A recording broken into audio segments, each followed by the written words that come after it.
Welcome guys, welcome to Edu Home Tax. So financial year 2024-25 अब खत्म होने को है, तो हम उन 5 चीजों के बारे में बात करेंगे जो हमको 31 मार्च के पहले पहले कंप्लीट कर लेना है।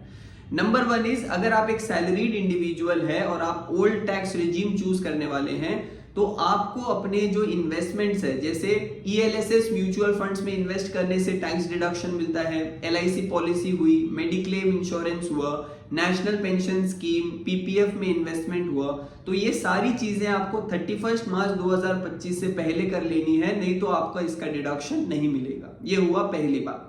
नेक्स्ट पॉइंट आता है हमारा एडवांस टैक्स। तो इनकम टैक्स के अंदर अगर आपकी टैक्स लायबिलिटी एनुअल 10,000 या उससे ज्यादा अगर होती है, तो आप पे टैक्स एडवांस टैक्स देने का ऑब्लिगेशन होता है।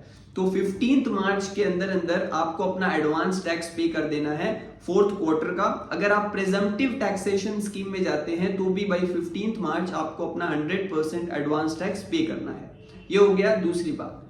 अब तीसरी बात करते हैं हम लेटर ऑफ अंडरटेकिंग LUT के बारे में। तो जीएसटी के अंदर में अगर एक्सपोर्टर ऑफ गुड्स और एक्सपोर्टर ऑफ सर्विसेज जो होते हैं, उनके पास ये ऑप्शन होता है कि अगर वो लेटर ऑफ अंडरटेकिंग ले लेते हैं तो वो एक्सपोर्ट ऑफ गुड्स और सर्विस कर सकते हैं बिना जीएसटी पेमेंट के, मतलब आईजीएसटी का पेमेंट नहीं करना होगा।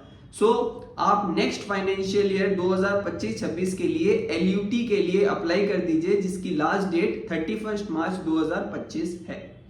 चौथा पॉइंट आता है updated return which is ITRU। तो अगर आप अपने फाइनेंशियल ईयर 2021-22 की जो रिटर्न है उसको अपडेट या रेक्टिफाई करना चाहते हैं, तो उसके लिए ITRU भरने का जो ड्यू डेट है वो 31 मार्च 2025 है।